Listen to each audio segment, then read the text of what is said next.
La ville de Bafia, chef-lieu de département du Mbamé-Noubou dans la région du centre, est à la croisée des chemins ces dernières années entre insécurité et développement. La commune, jadis tranquille et reconnue par ses ananas de marque, enregistre des forfaits alarmants qui la hissent au premier rang des localités à risque. Les journaux parlés, télévisés et écrits ont relayé à chaque fois les cas de tueries, d'assassinats, de meurtres, d'enlèvements, d'agressions enregistrées dans la localité du fait de la recrudescence de ceux-là nommés microbes. La commune retrouve bien heureusement progressivement de sa couleur par le travail remarquable qu'abat la mairie, pilotée des mains de maître par une dame de fer, en synergie d'action avec les autres autorités de la ville, la police et la gendarmerie aussi, tous déterminés à en découdre avec l'insécurité qui a gagné la ville. Madame le maire n'y va pas de main morte pour imposer sa marque à cet effet. Elle qui œuvre pour le développement de cette cité si chère à la communauté Bafia et aux Camerounais qui y vivent. C'est donc en maniant le bâton et la carotte que la première femme maire de cette commune, Madame Zintiem Abodio, non moins médiatisée à travers les réseaux sociaux, impose sa vision au milieu de ces hommes pas souvent faciles à gérer. Le développement est son credo, les populations en général, satisfaites de ses réalisations, bénéficient de l'électrification de la ville, de l'approvisionnement en points d'eau avec des dons de forage, de la réhabilitation de la voirie, le recul du désordre urbain, l'hygiène et la salubrité et bien d'autres réalisations que la mairie s'attelle au quotidien à faire pour redorer le blason de cette commune qui renaît de ses cendres. Le challenge est assurément grand pour cette dame de poigne et son équipe jugée au pied du mur. Quelle est la politique de développement mise en œuvre par la mairie de la commune de Bafia? Quel en est l'état des lieux? Quelles en sont les perspectives? Qui mieux que Madame le maire elle-même pour nous en parler. Merci, Madame le maire, de nous ouvrir vos portes. On ne résiste pas à vous dire félicitations. Merci infiniment. Alors, dites-nous comment vous vous en sortez dans cette commune dont vous êtes la première femme maire, il faut le dire. Ah oui, je suis la première femme maire depuis la création de la commune. Il suffit d'être un peu rigoureux et les choses marchent. À mon arrivée, j'avais un registre de développement préparé à l'avance, présenté aux populations. J'ai mis ce registre de développement en marche avec une certaine rigueur et je pense que c'est ça qui apporte ce jugement positif. Peut-être je le fais pour l'intérêt des populations que j'aime beaucoup et l'appréciation vient de ces populations et des autres observateurs comme vous, je vous en remercie. Voilà, nous avons un peu fouillé. On vous appelle d'ailleurs affectueusement la mémé, mais cette mémé n'est pas celle qu'on connaît dans les maisons. C'est la mémé qui manie le bâton et la carotte. Tout à fait. Alors, comment vous en sortez dans cette commune au milieu de tous ces hommes? C'est pas facile à gérer, nous l'avons dit. Oui, c'est pas facile à gérer. Nous nous imposons. À un moment, il faut clore ce débat de pouvoir des hommes, de pouvoir des femmes et voir l'intérêt des populations. Moi, je pense que tout va bien. Je suis même d'ailleurs appréciée beaucoup plus par les hommes dans ma localité, je dois vous l'avouer. Oui. Donc, je sais pas comment je fais, mais je respecte mon cahier de charges. Je respecte le registre de développement que j'ai présenté aux populations. Je fais ces efforts. Tout s'y repose sur l'organisation des recettes et dépenses. Je sécurise mes recettes qui me permettent d'accomplir certaines réalisations. Voilà tout ce que je peux vous dire. En attendant l'appui de l'État à travers les dotations. Parce que cela ne se fait pas encore, vous n'êtes pas appuyé? Les mairies sont autonomes, c'est-à-dire les mairies travaillent elles-mêmes pour se gérer. Bien sûr, nous l'avons dit, nous avons des appuis, l'État nous aide à recouvrer certains de nos impôts. Et c'est ces impôts qui viennent appuyer la mairie à accélérer son processus de développement. Vous évitez de nous dire que cela ne vous est pas reversé régulièrement, c'est ça? Oui, c'est reversé trimestriellement, même comme c'est de manière un peu...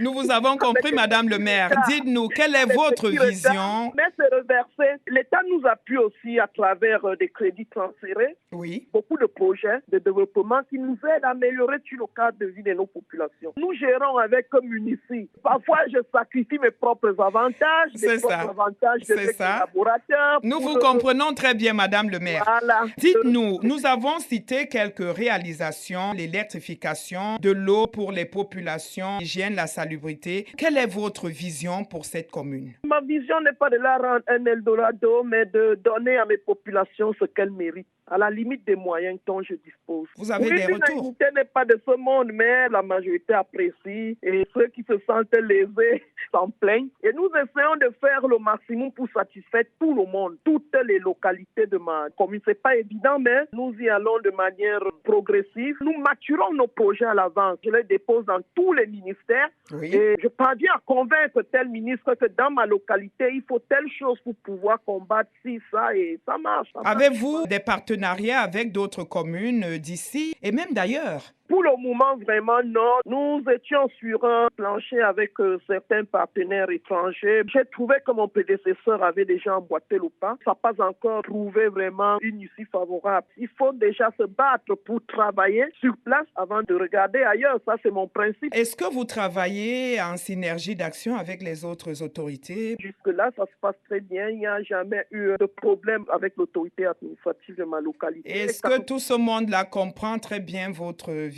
Il peut y avoir des petits couacs, mais nous réussissons toujours à mettre ensemble cette vision et surtout à la suivre parce que nous, nos actions sont contrôlées par le préfet et nous faisons des efforts pour vraiment être en bonne intelligence avec les recommandations du préfet. Et depuis 4 ans, je n'ai pas eu d'incident, donc je me dis tout va bien jusque-là. Et quel est l'état de lieu de l'insécurité qui prévalait dans Oui, pour revenir sur cette insécurité, vous l'avez déjà assez développé. Ce que la mairie fait à son niveau, nous électrifions des localités jugées dangereuses. Parfois, ils nous arrachent les lampadaires, nous revenons dessus. Nous essayons aussi de mettre la contribution des populations elles-mêmes. Parce qu'il ne faut pas oublier ce fait que ces enfants, c'est des enfants que nous connaissons, qui sont parfois protégés par nous-mêmes. C'est pour ça que nous sensibilisons l'autorité administrative y veille. Et nous essayons aussi de faire créer des petits comités de vigilance autour de ces zones jugées très dangereuses. Et en dehors de cette électrification, nous avons obtenu d'une élite la création d'un poste de police et avec le temps, peut-être nous allons en développer davantage. Voilà un peu ce que la mairie fait. L'autre problème que nous avons dans la ville, en dehors de ces petits microbes-là, c'est des petits enfants que nous connaissons tous et qui sont interpellés à chaque fois qu'ils sont dénoncés. Oui. Maintenant, le plus gros problème que ma commune a,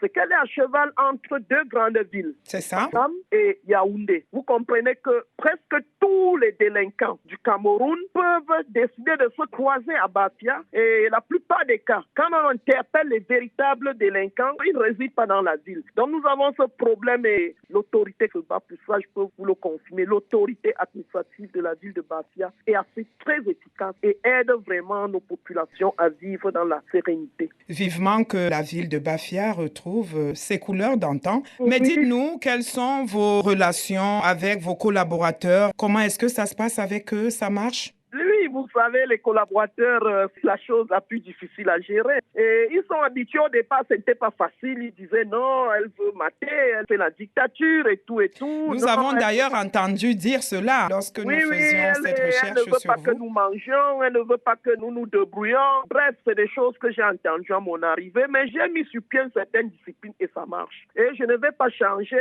tant que je constate qu'il y a des dérives. Les collaborateurs le savent, lorsque vous travaillez 2 heures de temps, on vous paye les 2 heures de temps. C'est comme ça que ça se passe. C'est pas facile. Nous payons les salaires depuis mon arrivée jusqu'à date sans aucun arriéré. Alors, il faut que les collaborateurs le comprennent et se mettent au travail. Comment est-ce que vous contrôlez cela? Est-ce qu'on signe dans un registre? Comment ça se passe là-bas à la mairie? Les services sont responsables des absences de leurs agents. Maintenant, mon deuxième adjoint s'occupe de contrôler ce que les chefs de service font et j'ai mis encore à contribution un autre agent que j'ai désigné comme chargé de discipline. Lui sillonne surtout les agents qui travaillent sur le terrain. Chaque fin du mois, ils me font le rapport sur les absences et ceux qui ont même abandonné parce qu'il y en a qui abandonnent les postes, ils vont faire moto, vont faire leur commerce et reviennent à la fin du mois. J'ai trouvé ce phénomène et j'ai institué cette discipline et ça marche aussi. Ils sont déjà habitués à ma rigueur. En tout cas, on nous l'a dit, quand madame arrive, chacun se met au pas. Oui, quand je ne suis pas là, le pas est absent aussi. Comme on dit, le chat parti, les souris dansent. Les souris dansent. Mais sinon, l'ambiance est là et les collaborateurs se conforment. Et je pense que d'ici là, ils comprendront que c'était pour leur bien-être et puis pour leur carrière aussi. Et parlant de votre rigueur, d'ailleurs, on vous a vu quelquefois dans les réseaux sociaux mis en exergue. Oui. Rappelant à vos collaborateurs ce qu'ils doivent doivent faire. Ah oui. Vous pouvez nous citer ces quelques exemples que vous avez vécus? Bon, ces exemples dépendent du corps auquel